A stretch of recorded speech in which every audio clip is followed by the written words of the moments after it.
The iLet from Beta Bionics is an automated insulin pump that requires only one setting: your weight. Instead of entering carbs, you just enter whether a meal is small, normal, or large. Sounds too good to be true, right? Well, that's why I had today's guest on the show to talk all about his experience using it and how well it worked. Hey, I'm Justin. I have type 1 diabetes, and welcome to Diabetech. On here, I talk all things diabetes tech, news, and management with diabetes educators, tech leaders, and those thriving with diabetes. Today, I've got Mike Natter coming on the show to talk all about his experience using the iLet.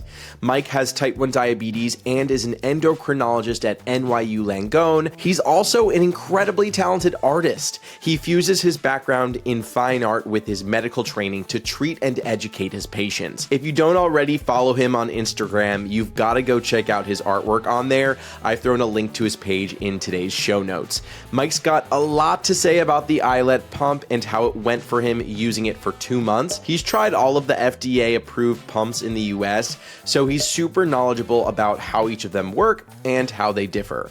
Keep in mind that anything you hear on this podcast or any of my content on social media and YouTube is not medical advice. Always consult with your physician before making changes to your healthcare. Today's episode is sponsored by Omnipod, but in no way does that affect the questions I ask or the opinions that I have. Mike, thank you so much for coming on the show. I'm very excited to talk about your experience with this pump. Justin, thank you for having me. It's quite an honor. Yeah, I was putting together the questions for this, and I had a bunch, and then I just kept having more and more questions. So I don't know how long this is going to take. I hope you have enough time. We'll have a two-parter. Right, exactly. We'll see. I would love to have you on the show again. So before we get into the iLet, please just tell my audience a little bit about yourself. Absolutely. So I'm Mike Natter, born and raised in New York City. I've had type 1 diabetes since the age of 9. And my background is actually in art, but then that took me into a weird roundabout way into medicine. So I'm currently an endocrinologist here in New York City and practicing endocrinology over the last couple of years. How do you fall into endocrinology? It's a good question. Like I said, my diagnosis definitely opened that world to me. But admittedly, my strengths and my talents are more in the humanities. So I went to art school. I was always interested in medicine. I just didn't think that I had the right skill set to do so. But I went for it, and I actually found that my background in art was actually really beneficial and helpful in terms of learning, teaching, and connecting with my patients. Yeah, and I've seen some of your art on Instagram. I mean, that's most of your feed is your art. Can you tell us a little bit about how your art is connected to diabetes and your endocrinology stuff? Absolutely. Yeah. So I was drawing my whole life, but when I went to medical school, I realized that I was drawing to help myself learn medicine. Medicine's so complicated. There's so much volume of information. And if you are able to translate that information into your own language, and in my case, a visual language, you could better understand it. And so I started, for selfish reasons, I was drawing to learn medicine. And that didactic element of art and medicine kind of carried into teaching my medical students, teaching my patients. I will literally, on a regular basis, draw with my patients and show them how their thyroid's working, how their diabetes functions, just as a better way of explaining. And in doing so, I think it gets rid of a lot of barriers. It doesn't matter your educational background, your cultural background, your language background. Imagery is universal. So by drawing, I really think it helps connect. But I also like to kind of poke fun at the ridiculousness that's expected of us when I was in residency or fellowship, these 28-hour shifts and all that stuff. So I would kind of make these comics to poke fun and kind of talk about a bigger topic that's going on in medicine. Yeah, that's awesome. So you've been wearing the Beta Bionics iLet pump. How long did you wear it, or have you been wearing it? Yeah, so I've been wearing some flavor of pump probably for the last 15 years. I've tried every single pump that there is. I really do like to try things before prescribing them to my patients. I was interested in trying the pump and the iLet pump when it first came out, and then when I went to the ADA conference that you were at as well in June, I had the opportunity to meet with the iLet folks and set up a time to really get trained and started. So I started on the iLet pump at the very end of June, early July. And I wore it for about 2.5 months, maybe like 9 weeks or so. And I could tell you my experience. In general, I think we should start from the basics and what the iLet is. I know that you have some great videos talking about all this. The real crux of what's so unique or novel about this pump is it gets rid of all of the insulin sensitivity factors, the basal rates, the carb ratios, the carb counting. It's gone. It really gets down to the most simple form of what you need a pump to do, and that is to give you as much insulin as you need at the right time without you having to think about it. And in that way, it succeeds greatly. You're able to kind of take some of that cognitive load of diabetes that's so heavy at times and take that off of your shoulders. But what it does do for folks like myself and for other folks like you, and I think a lot of the diabetic community, a lot of type 1s are used to turning knobs, and they're used to kind of making small adjustments or kind of having at least some opportunity to kind of MacGyver their rates and and kind of going about those things based on their day, their carbs, their activity. And it doesn't have that ability. In fact, it's almost impossible to really finagle with the pump in terms of the iLet pump. So for certain populations of people, I think that the pump, and Ed Demanio, I think his name is the creator of the pump, will say this himself. There's a population that it's not meant for. And it's the people that really need to have that fine-tuning ability that won't really enjoy it, I think. But everyone else that struggles to remember to bolus for their meals, that has a hard time getting their time in range in the right place or having their A1Cs coming down, I actually think this would be quite revolutionary for them. And it also opens it up for other practitioners other than endocrinologists to potentially feel comfortable prescribing pumps. Wow, yeah, that's totally true. With that, there's one setting. You put in your weight. How skeptical were you of that? Especially as an endocrinologist, right? Like someone who has spent so much time with educators, like kind of being like, this is your basal, this is your, insulin to carb ratio, things like that. Like, this is weight. Totally. Well, so the weight actually falls to the wayside pretty quickly because the weight is just a place for it to start. And then very quickly, it's utilizing all of the data it's gathering from your CGM and from all the insulin, tools that it's been using to kind of in real time change your needs, and will give you that. So it wasn't scary in that sense. What was scarier to me, or I guess what I was most skeptical about, was I thought that if you're not going to announce the amount of carbohydrates for a meal, then I don't care how aggressive an algorithm is, there's going to be a lag. And so you're going to be chasing highs constantly. So in my mind, I thought all this postprandial after meal spikes were going to be horrible, and I was really interested to see how they did. Now, when I was at the ADA, I went to a lecture and I saw the pivotal data, their trials that they did with a very large sample size over a long period of time, and I was actually rather swayed by their data and saw that people who were coming off, let's say, a tandem were staying in range about the same time. People who were out of range most of the time were coming back into range more of the time. So the data doesn't lie. And so I said, okay, at least there's some objective basis for this. Let me give this a go. And I was impressed for the most part, but there's some caveats that we can dig into. Yeah, before we get into how the pump works on like a treatment level, what do you like about the build of the device? I think what I love most about the device was like the simplicity of the screen, and I get into that in some of my videos on YouTube. What did you love most about like the physicality of the device? I found the device itself to be, it's quite literally and figuratively a little black box. You don't really know what's going on inside of it, and there's not much you can do with it. I actually love the idea of simplicity, and I really think that that's what they were after, is really cutting down on the need to even look at the pump. I like that. That being said, I didn't love the design for the times I was looking at it. I felt like the user interface was a little bit like old school, like a little MS-DOS. As compared to, let's say, like a touchscreen of a tandem, not as engaging.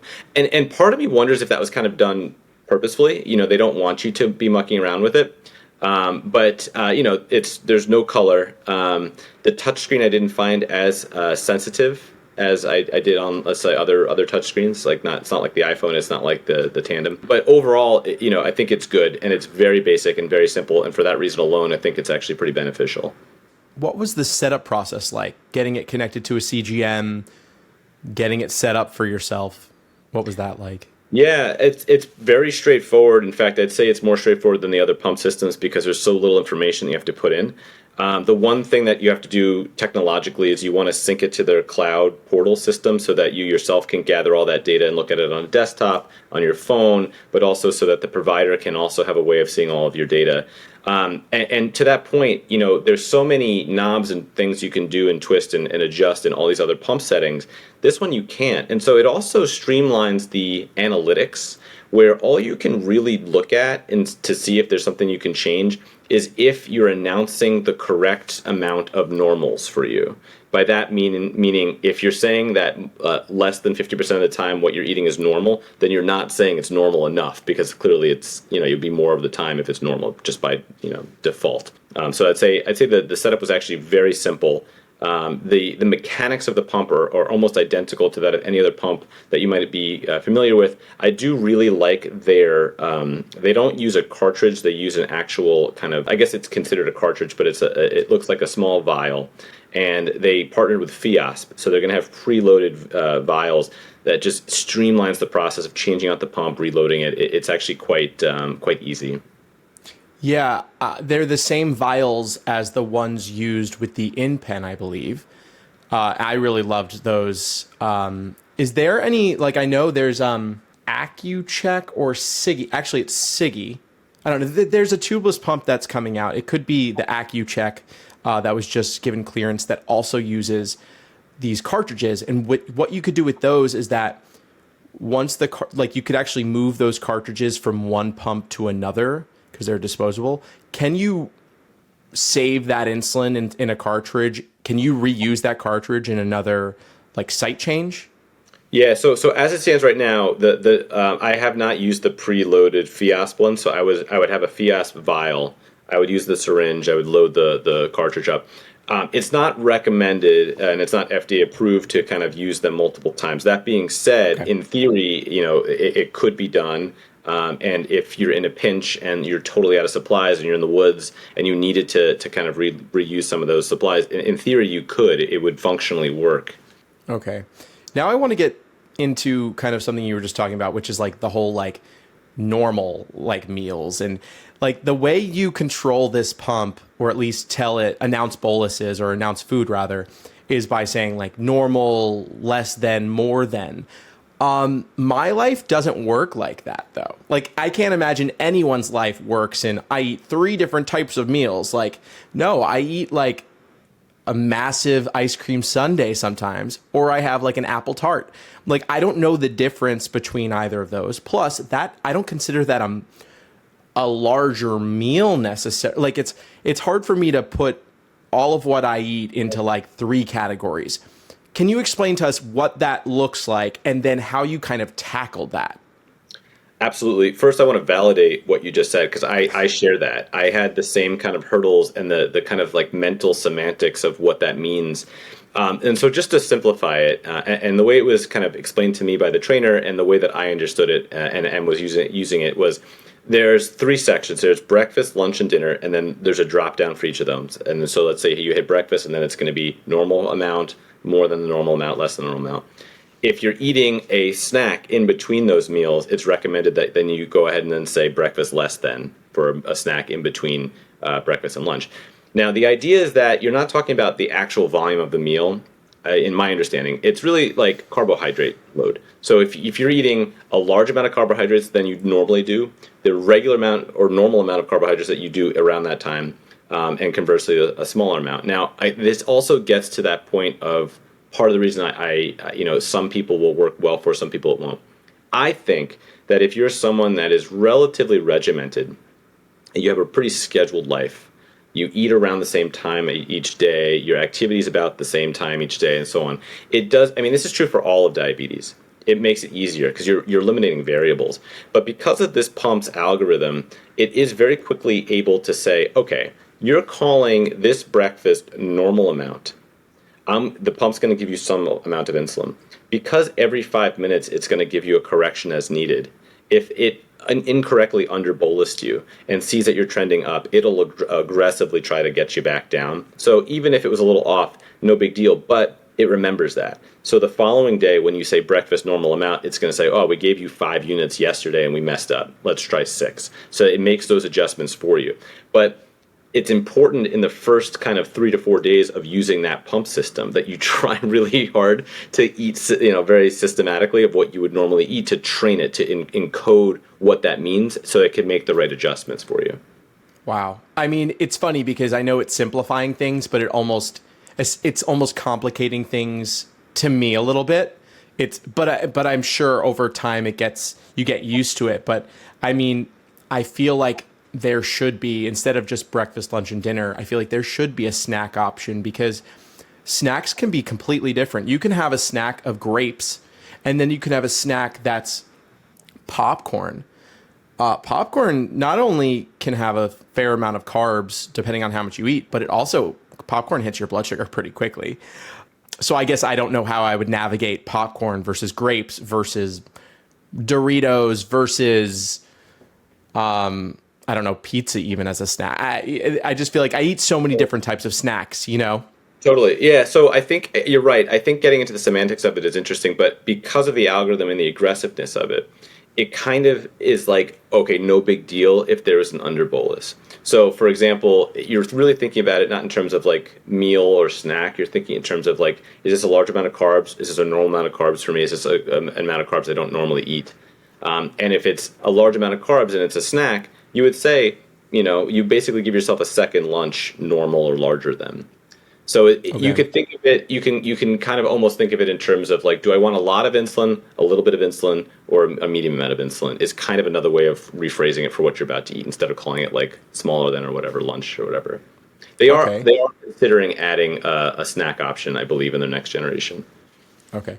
And how long do you think it took you or the system to get this down for you, where you felt comfortable, like it was doing a good job?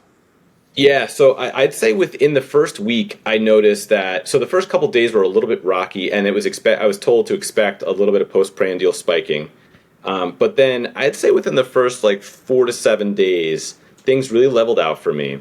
My time in range was pretty consistent with what I had prior to that, in like the high 70s, 80s, whatever that might be. And then I noticed there would be some days when I would coast in the 90% time in range. I was really impressed. Where I think it fell short for me was that was happening when I was very regimented. I was at work and I was kind of eating around the same time, around the same foods. I went on vacation, and that threw it for a big loop. And any kind of spontaneity in terms of like a real change in my schedule, a real change in my diet, a real change in my activity, it was having a very difficult time kind of relearning and catching up to that. And I was doing kind of different things each day. So it wasn't really fair for me to expect it to catch up, because I was throwing so much, variation at it. That being said, like, I could argue that, being on, let's say, the tandem, I may have had plenty of excursions given, a sugary cocktail or grazing all day. Absolutely. But with the tandem or any other pump system or MDI, multiple daily injections, it does give you those knobs that you can turn. It does say, like, you can, at least can feel some level of, you can intercede. Whereas with the iLet, you really are sitting on your hands. Like, there's not much you can do other than say you're about to announce a meal and then just trust the pump to go from there. So there are no adjustments to even target range? Like, is there an activity mode or even like a stagnant mode where you need more basal, essentially? It's a good question. So there's two questions there. One is, the answer is yes, one the answer is no. So in terms of, is there a target? They don't like to say that the target is 120 or 130 or 110, but they have a normal target, a higher target, lower target, and it amounts to, if you had to estimate, 110, 120, 130. So that gives it a little bit more room to be more aggressive. Because remember, you're not putting in insulin sensitivity factor, you're not putting in insulin to carb, you're not doing any of that. Is there an activity mode? Absolutely not. And it's recommended, if you're going to go for a really big bout of cardio, you actually detach. So that's another kind of real change to what you'd be used to as someone who's on a pump, having those little knobs that you can turn and really adjust to what's going on. That, again, they may be changing that in their next generation, but as it stands right now, and I have to be honest with you, I actually was surprised at how well I did by detaching. Like, I would go for a spin, and so like I'd go for a spin and I'd detach. What I will say though is that the alarms on the pump are very difficult to hear, and they don't have an alarm. They need it. I would recommend they put in, if they're saying that you should detach for exercise, then I think they should put in a button that says I'm detaching, so that an hour from there you can be reminded that you're detached. Because the way I detach is I keep the pump on my hip or in my pocket, and I just detach from the site on my belly and let the pump, the needle bit of the pump, kind of like live in my underwear band. And I would forget to reattach because I'm not used to that. So there's little kind of subtle things that like only someone living with type 1 would really recognize and find a little bit of an annoyance with. Yeah, it's so funny that there's no just like suspend for 1 hour. I don't think that's really giving people too many choices. It's essentially doing the same thing, just making sure you get back on. How early do you detach before your workout? Because I know you're supposed to, like, I personally, I with my DIY loop system, I have a higher target range and a lower basal adjustment, and I try to set it an hour or 40 minutes before my workout. What did you do with this pump? Yeah, so that's a good question, and everyone's a little bit different depending on when they exercise, how they exercise, how long they exercise, all that stuff factors into it. If it's HIIT versus cardio versus all that stuff, I like to go into exercise with as little insulin on board as possible. So I prefer to exercise in the morning before I eat anything, so I didn't bolus. That way, it gives me a little bit of leeway, and so that way I don't necessarily have to set a temp basal, or in this case, detach too far in advance because I'll have so little insulin on board. If there is insulin on board, I'll try to detach similar to you. I'll try to have, I'll basically take off my pump anywhere between 30 to 40 minutes ahead of time.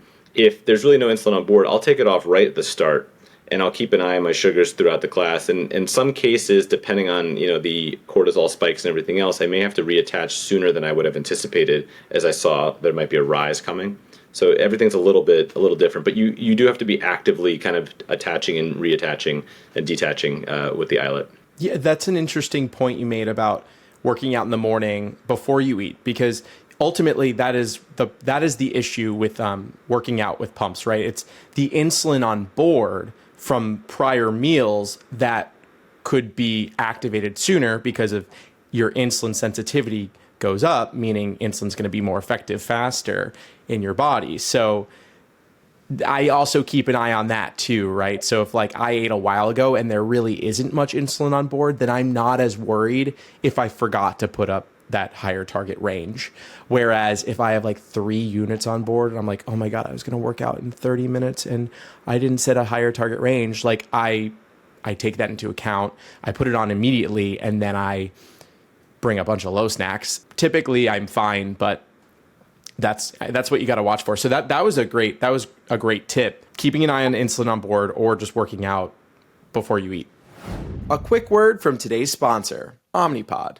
When I was first diagnosed with type 1 diabetes, one of my biggest fears was wearing an insulin pump and what that would look like. My fears were totally diminished once I started wearing Omnipod. Omnipod is a tubeless insulin pump that could be worn almost anywhere you'd give yourself an injection. What I love most is that I forget I'm wearing it. I never have to worry about disconnecting it for showers or swimming, and when I play kickball or go running, it's super secure. Even better, with Omnipod 5, you get automated insulin delivery by connecting it to a CGM. Omnipod 5 uses CGM trend and value to predict your glucose 60 minutes into the future and makes adjustments to your insulin delivery. If you want to try out Omnipod 5 yourself, you may be eligible for a trial. To check your eligibility and for full safety information and instructions for use, visit omnipod.com/diabetic or click the link in today's show notes. All right, back to the show.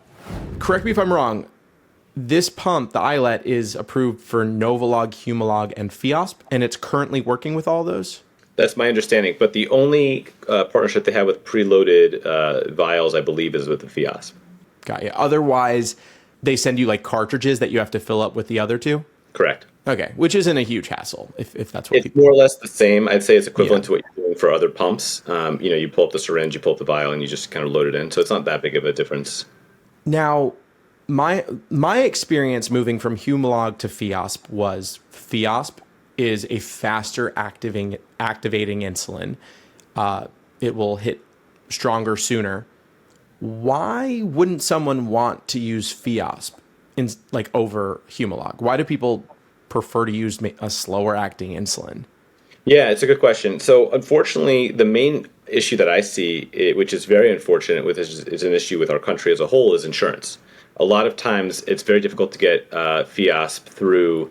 We'll fight. The endocrinologist, and your team will write prior authorization letters and so on and so forth, and we usually are able to be successful. But sometimes I also find there's what I term diabetes inertia, and I think that there's something to be said about diabetes takes up such a huge amount of cognitive space in your brain that once you get to a system that you are used to, you're very reluctant to change. I'm not saying you, but I think I'd say you as like a generalization. I'm one of those people. I was very reluctant to change because I finally got to a point where there was like a muscle memory to my diabetes. So I was, as a teenager, and the pumps were coming about, and I didn't want to change to a pump. I had no aversion to wearing anything. It's just that I already knew how to, in my sleep, dial up my insulin and take care of it. So why would I change? So I think there's a little bit of that. So the idea of change, the insurance issue, and then some people do notice a slight burning sensation to Fiasp and Luemgev.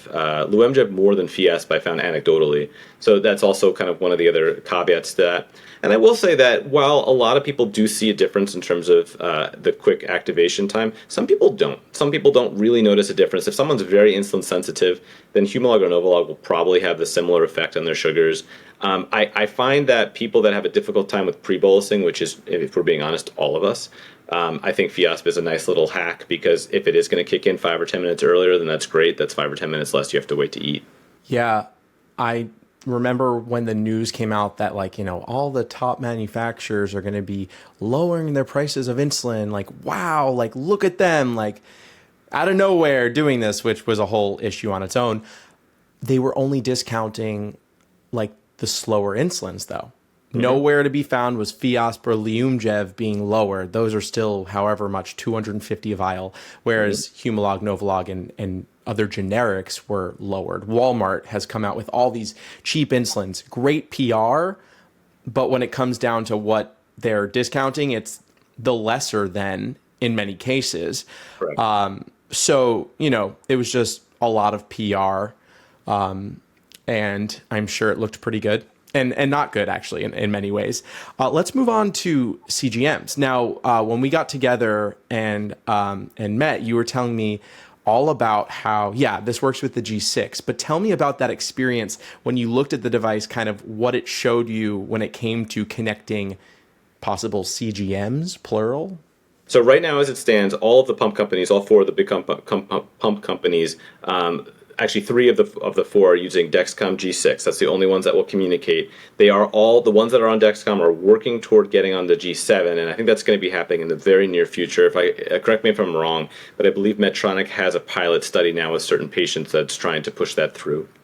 The Medtronic, as you know, has its own Guardian sensor, so that's a separate device. Now, in terms of the iLet, and this is another hiccup that I think is something as an endocrinologist, but also as a patient, made me a little bit wary of what was going on. The whole system is predicated on having CGM data at all times. So in that 2-hour window when you're warming up, you're kind of in the dark, but that's true of everything. But then at the end, let's say, which happens to all of us, we sweat off our Dexcom. It comes off, something happens, it malfunctions. You can't get your supply sooner because the insurance is so tight on only giving you 9 sensors for the 3-month. We all know we can call Dexcom, we can get them, taken over, whatever. But what if you're in the woods? What if you can't get that soon enough? You don't have any backups. Everything goes to hell. Then what happens? Well, then you're really in a bind because after 72 hours without any CGM data, the iLet pump, because of FDA regulations, totally shuts off. There's no basal, there's no insulin, there's no nothing. And so after 3 days, that to me that's a huge risk for diabetic ketoacidosis. That's a huge risk for if all hell broke loose and you really just can't get that Dexcom, what are you going to do? But for that period, you can fingerstick and you can input a fingerstick data however often you want, and that will actually, and they tested this in their pivotal trial, that will still keep you more or less at goal, or at least better than goal from what you were doing prior to starting the iLet. You're after 72 hours, 3 days, like that's it, like you're done. And if you don't have another mode of insulin delivery, then you're really in a bind. Okay, so you're saying if you have this pump and your Dexcom G6 falls off, you now have a brick that doesn't give you insulin. No, in 3 days. So it could still give you insulin for 3 days. So 72 And what hours. is it doing? What is it doing for those 3 days? It's giving you some like low dose variation of what your last basal rates were based on the last however many hours of their But data. no manual bolusing?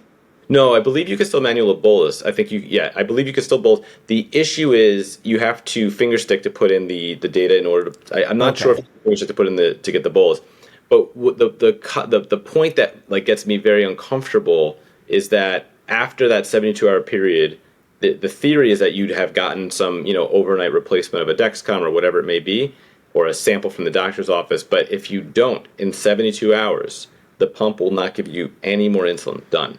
Yeah. I mean, not that everyone does, but I mean, you really shouldn't be traveling to the woods without three extra Dexcom. Depending on how long you're there, without three extra CGMs, right? Like, I And don't go back. anywhere without three times the amount of supplies I need. So, in most cases, if you're doing the correct thing, which is packing correctly for diabetes, and if you want to learn more about that, I've got videos on my YouTube channel. Then you should be fine for those 3 days. But still, it is an inconvenience. Can you compare that experience to, say, Tandem? What happens if your Dexcom falls off? You're using the Tandem pump. Does it cut you off? What happens there? Yeah, so Tandem, because you're setting your basal rates with Tandem and you have an insulin to carb ratio and so on, Tandem will kick you out of what's called Control IQ mode. So Control IQ mode is their hybrid closed loop system that utilizes that CGM data to give you, the variations of their microboluses and so on.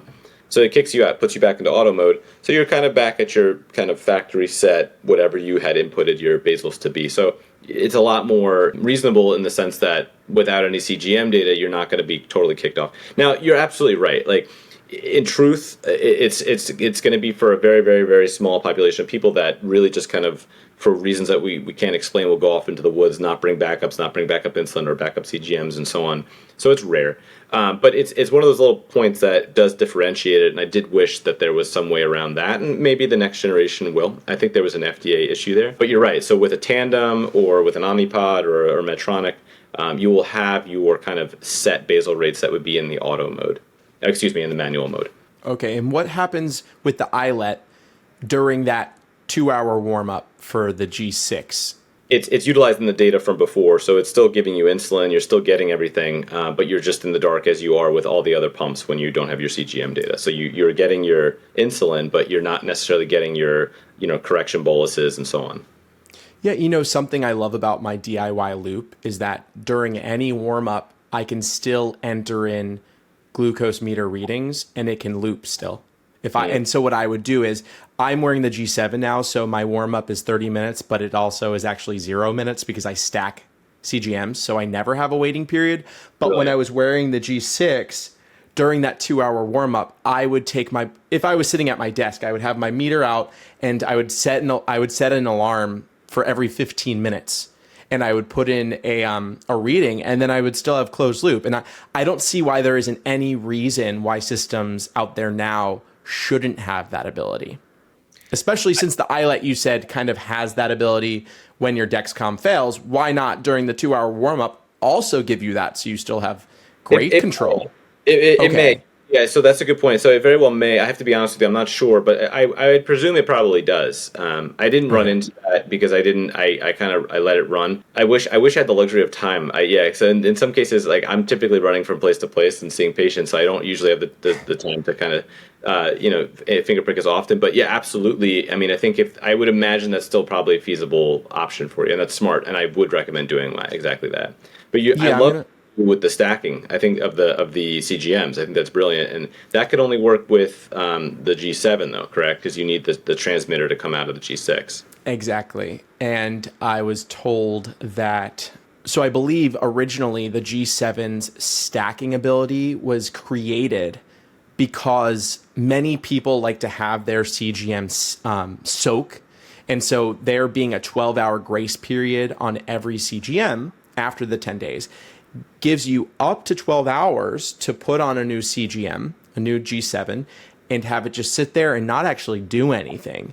As soon as you put on a G7, it activates. There's magnets in it that turn it on instantly, and it gets to work. So I personally don't really have it soak very long. I'll kind of put on a new one, and really in those 30 minutes after those go, I just activated it. And I haven't really had many issues with my G7. I know a lot of people complain about accuracy, but I have no complaints with accuracy. I've enjoyed it very much. Now, with the iLet, how often did you find that you would be making mistakes with your carb entries? Did you feel like that happened often, or you kind of got it down after a few weeks? So it's interesting because it's a very smart algorithm. So it's hard to say if I made mistakes or if the algorithm was aggressive enough to catch it before it was really a mistake, if that makes sense. So if I start out, let's say I start out at a really good like 100 before dinner, and I say that I'm eating, less than my usual amount for whatever reason, and that was actually an underestimation. I needed more. Because the algorithm would detect that I'm going up at a certain rate and a certain amount of time after that bolus or after that meal, it might give me auto corrections. And there is a way to look under the hood. There is, you can go into the settings and see what the last bolus was, see what the insulin is on board, but you gotta have to really dig for it. Again, they don't they want to kind of alleviate that burden on you. So, for example, I might have, under bolused, but it didn't matter. Were there times when I had some postprandial spikes, meaning after meal spikes? Absolutely, there absolutely were. But on the weeks that I was more consistent, meaning I was eating kind of around the same time, around the same amounts, I think I was crushing it. And I think the iLet was crushing it. Yeah. Now, it's not giving the user very much information or settings tools or even like a real under the hood deep look at what's going on. Does Beta Bionics work with any third parties to allow information to be taken in, say, Gluco, or even like a Dexcom Clarity type look, but for pump dosage in addition to in addition to CGM readings? And does it give that to the consumer? And does it give it to educators and endocrinologists, like the people who could really take this information, see what the dosing was, and make changes or work with their patient to be like, this really should have been a medium size. This is what happened here. Like how are educators and endos supposed to, do an in-depth look on your settings if they don't have anything? Yeah, absolutely. So good question. So to answer your first question, is there a platform that kind of collects this data and shows it to you in some kind of dashboard? And yes, it's not a third party. It is the Beta Bionic kind of version of, I guess, like a Clarity basically for Beta Bionics. It's very clean. It's very sleek. It gives you time and range. It gives you the most important thing it gives you, or there's two really important things it gives you. One, it gives you the breakdown, the percentage of time that you called things normal for you in terms of breakfast, lunch, and dinner. And that is going to be the most actionable piece of data for us as endocrinologists, educators, but also for patients.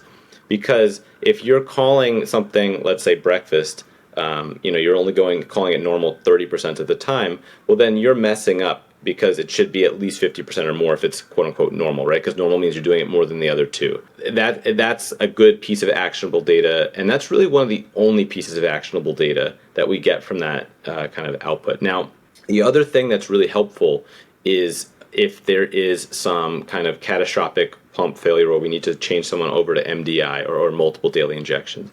And this is something that, as an endocrinologist, if I get woken up overnight, this is usually what's going on. If I have an emergency overnight, there's an issue with a pump most commonly.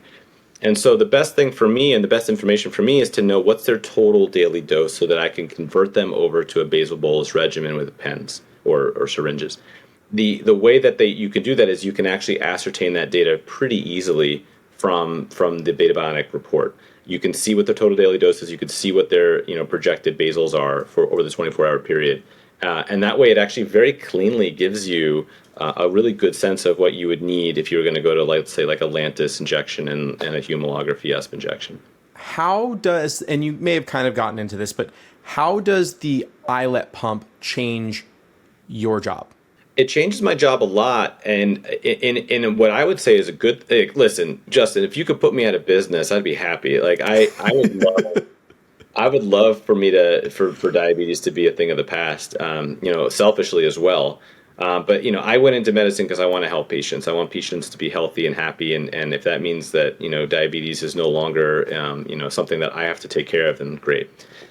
What it's doing though is it's I think giving a lot of patients. Only about 20% of type 1s are able to get the goals of their A1C and their time in range. It's a very small percentage. And you ask yourself why? What are the barriers to that? And if you look at those that are typically more tightly controlled, most of them are using technology and most of them are using some flavor of pump. So we know that these pumps, especially the hybrid closed loop pumps, are superior in terms of keeping us in range. So why are there patients that are not on them? So there's access to endocrinologists, because oftentimes these technologies are kind of regulated to endocrinologists because primary care doctors aren't trained on them. They're not comfortable with them. It's very intense. So there's that component of it, but there's also other elements to it, right? And so then you ask yourself, well, what could alleviate that playing field? And I think this device in particular does that.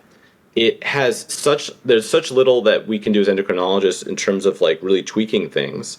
Sure, you should probably try and pre-bolus a little bit here. I could analyze your CGM data probably better than a primary care doctor can, and I could make some small kind of behavioral tweaks. And also announcing that it's a normal meal more of the time. But outside of that, there's not too much you can do in terms of the iLet. That means that primary care docs are going to be much more comfortable saying, you have type 1 diabetes, I could put you on a pump, and I know that you'll do better on it, right? So that there's that component of it.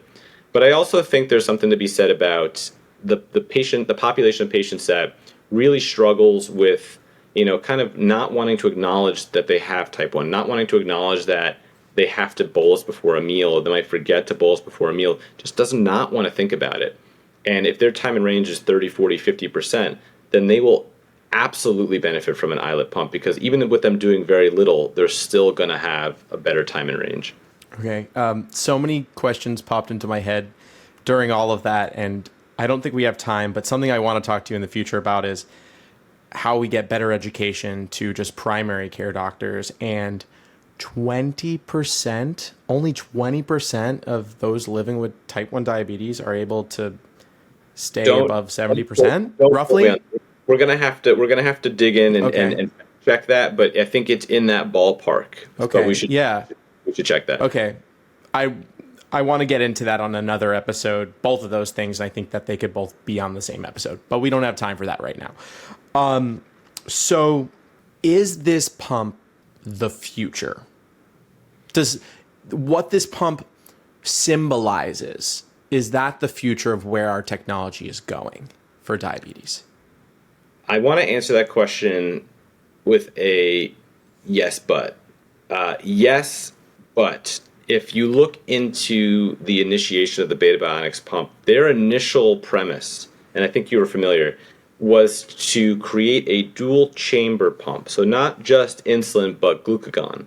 And the reason, and just to explain to your listenership if they're not sure what glucagon is, if you think of insulin very simply as a gas pedal, it's driving blood sugars down. It's activating the cells to allow it to uptake the glucose, so therefore removing glucose from the bloodstream.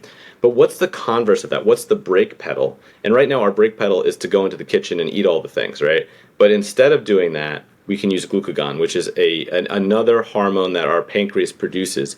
We in type 1 have usually an impaired glucagon response. And we're all familiar with what glucagon is. If we're old school diabetics, remember that red kit with this big, big needle. And now the newer stuff like Baqsimi, which is the inhalable kind, or Gvoke, which is the sub-Q injection kind. These are emergency rescue medications that are only used for when you can't take PO, or when you can't take oral glucose if you're so low and you can't absorb the glucose. But what if you gave it in micro doses to counterbalance the effects of low blood sugar or too much insulin? Then you're really fine-tuning, and you're getting more toward what I would call a physiologic cure. You're getting to a point where your body, when you and I, before we had diabetes, our pancreas was doing all this on its own without us even knowing about it. And now we're kind of trying to regulate our glucose with one arm behind our back with just insulin. So the initial premise for Beta Bionics was to have this dual chamber pump. They pushed through this one first because the FDA saw, in their initial data, they saw such wonderful improvements in time and range just with their insulin algorithm alone. And so they said, let's go for this. And now my understanding is anywhere from like 1 to 5 years from now, we're going to see that dual chamber pump And I think that's going to be game changing. Yeah, it's funny because Beta Bionics is calling the iLet a bionic pancreas, which is a little odd to me because I know that the bionic pancreas that they wanted to make was the device you're talking about right now. So, this isn't a bionic pancreas, essentially. Especially not their vision. I know they're trying to use this terminology. It looks good, it's PR, but would you call this pump a bionic pancreas? No, I mean it's a very well made, aggressive algorithmed pump that's not that dissimilar from the other pumps in the market. Other than I would say it has alleviated that cognitive load of carb counting. It has simplified the idea of insulin to carb ratios, sensitivity factors, and basal rates in a very smart way. But it's certainly, I would not say, is a bionic pancreas just yet. And I do think that they're on the cusp of getting there. Who is this pump for? I see two populations of patients that could utilize this pump, and I've already started to prescribe it. I'd say one is the type 1 diabetic who is over it, who is just cognitively run down with all of that is diabetes. And there's no shame in that. This is a very common and unfortunate experience that all of us will face at some point during our diabetic lives. Some people face it so much so that they might not take as good care of themselves as they could. And if that's the case, then this is a great pump for them. People that are forgetting to take their boluses, people that are just not great carb counters, which honestly is all of us. Carb counting is very difficult. People that have a difficulty with the idea of really kind of honing in and that don't want to be fine tuning and making all these adjustments all the time. It has this set it and forget it kind of idea. So I think, to that population, that's key. And then there's the other population that is really not great about bolusing. So, if you think about it, if you forget a bolus or you miss bolus, this aggressive algorithm is going to see that you're running high and it's going to correct you every 5 minutes till it gets you back in range. So that time you spent 200-300 is going to be so minimal versus if you forget a bolus now, you're going to be running high for hours and you're going to be playing catch up and you're going to get on that diabetes roller coaster. So it kind of alleviates that. Now, the inventor would say this to them, the population that's already very tightly controlled that really needs that fine tuning and really needs to be involved at like a granular level, they might not like this pump. And they're probably, if their time in range is 70, 80, 90%, they're probably going to be around the same, if not a little bit worse. So then maybe not be for them at this point. Yeah, as much as I want to try it just to understand it better and be able to talk to people about it as a user, I don't feel any interest to really switch to something like that. But I do see the appeal for a lot of other people. I love my DIY loop. And I kind of want to get back to something you said earlier, which is you said that you've used all the pumps out there, but have you tried DIY loop? And if not, why not? I have not, and I'm considering open to try. I think I'll be honest with you. I think when I went into medicine, so at the time especially, I think that's been changed more recently. But at the time, the FDA had not approved these DIY loops. I have patients on them. I have no issues with patients who use them, and I think that there's a lot of good data that's come out now that how beneficial they are. But in trying to stay consistent with regulatory bodies that govern my profession, I wanted to be careful. I also know that it was difficult to kind of, in some cases, get the right pumps. That's changed also since, but you had to have like a jailbreak, like old school Medtronic pump and all that stuff. So just the logistics of getting all that, it's like I couldn't be bothered. But I'm absolutely all for it. I have a lot of patients that are really well controlled on it. A lot of endocrinologists have a hard time. And I'll be honest. In some cases, I'm a little bit upset with. It's hard for us to see their data on your data as easily. I think that's changing, but in terms of like platforms where there's a portal for a clinician to kind of log into, it's difficult sometimes, as opposed to like a Clarity or whatever they're on. Not a Clarity, I guess you could see your Clarity, but it'd be seeing like insulin dosing with your Clarity. I think is harder for us to see. But I think to that note, Tidepool is a great option. It will take in all of the data. CGM and insulin dosage. And then there's Night Scout, which is like this conduit that can really bring your data to anything. So there is a lot out there that can be used for endos and educators to look at. My educator, even sometimes I'll text her, I'll be like, how am I doing? And she'll be like, I'm going on your Tidepool now. And then she's like, "Oh, you're an A+ student." I'm like, "Okay, great," because I had a really bad day the other day, and I needed to hear that. But yeah, I mean, I would love to hear your thoughts trying that out, just to especially as someone who really has used the whole gamut, and seeing kind of your thoughts on it. And also, I just want to get your thoughts on, because you've been around this industry for a while, being diagnosed so young. What are your thoughts on the DIY community? Like, what have you witnessed, and what do you think of that whole community? I love them. I mean, I see them as, leading the charge. So type 1 overall, if you look at kind of disease prevalence, it makes a pretty small proportion. Unfortunately, it's actually gone up in incidence, but it's a pretty small proportion. And as such, when we live in such a capitalistic society, if there's not a large enough proportion to make money, then like the big interests of pharmaceutical companies and other things, it's less there. So, I love the mentality of grassroots, like, I'm a coder, I'm a diabetic, my kid's a diabetic, like let's get this, open source stuff and start making some changes. I think in some cases there could be some dangers to it as well. And that's where, finding that balance is key. And I actually think the DIY community did a really good job in doing that. I think a lot of the main kind of thought leaders in that space are very educated. A lot of them, I think, came from, diabetic, tech industries and so on. And so I think there's something to be said about that. I always worry because as a physician, I also worry about, liability, and I worry about hypoglycemia, and I worry about other things that, the FDA is just one regulatory body, and, they obviously are not, their interests are also kind of politicized and so on. But, there's something to be said when, if I prescribe something and it's FDA approved, then there is a sense of liability that is I'm not as vulnerable. And so I think a lot of clinicians are fearful, really. And I think it's not a matter of they don't trust the technology, they don't trust the patient. It's more an issue of they don't want to do anything that could put them in a kind of legally vulnerable place. And I think that's usually what it boils down to. Yeah, and that totally makes sense. And even in my case, when I was told about this system, but there was never someone in the industry, in your field, that was like, you should do this, or we want to put you on the system. It was, this system exists. If you choose to do it yourself, we have no option but to help guide you, because we need to care for you. But we are not advising you to do this. We're not liable for this. And everything with DIY Loop, the website, it's all like, do this at your own risk, because no one wants to be liable. And they are a group of very smart people, and they are not playing games. Like, they are very serious about this stuff. For the stuff that you just said, it's like, this isn't a game. This is a treatment. It's, it needs to be taken very seriously. I want to end with this question.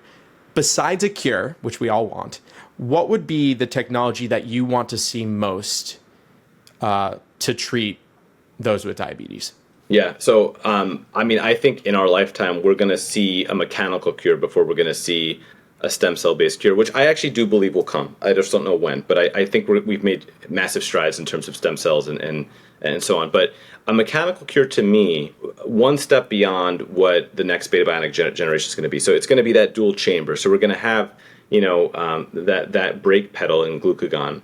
But we also can get better in our tech, in that if we could find a way to do some more implantable devices, the exchanging and the changing out of the tubing and so on, that's a difficult hurdle to overcome, because your body sees this foreign material, and it starts an immune response that creates all this granulation tissue and fibrosis, and it makes it impossible to keep something in your skin for that long of a time.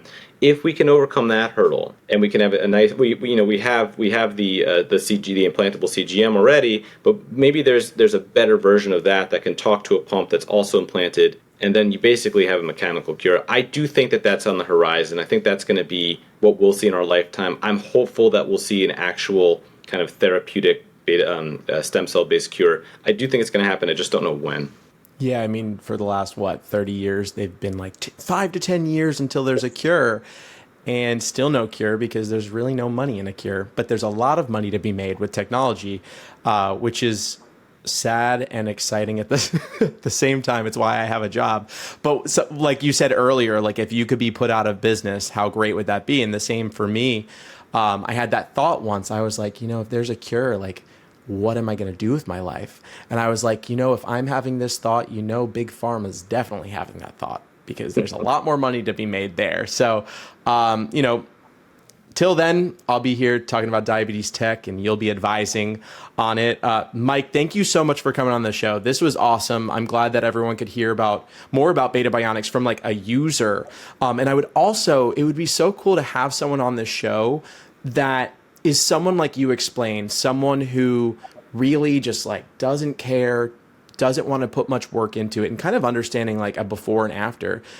So that's kind of my next hope for Beta Bionics coverage, would be to talk to someone like that. So but thank you so much for coming on. This is amazing.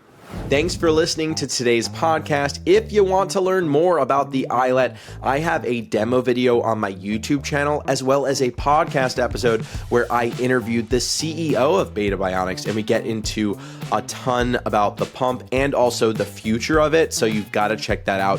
That aired back in June, and you can find it on YouTube or all podcast platforms. I've got videos releasing every Friday on YouTube, and my podcast releases every Monday on YouTube and all podcast platforms. So be sure to follow. And I've got links to my YouTube channel and my social media pages in today's show notes. I'm Justin, and I'll see you next week.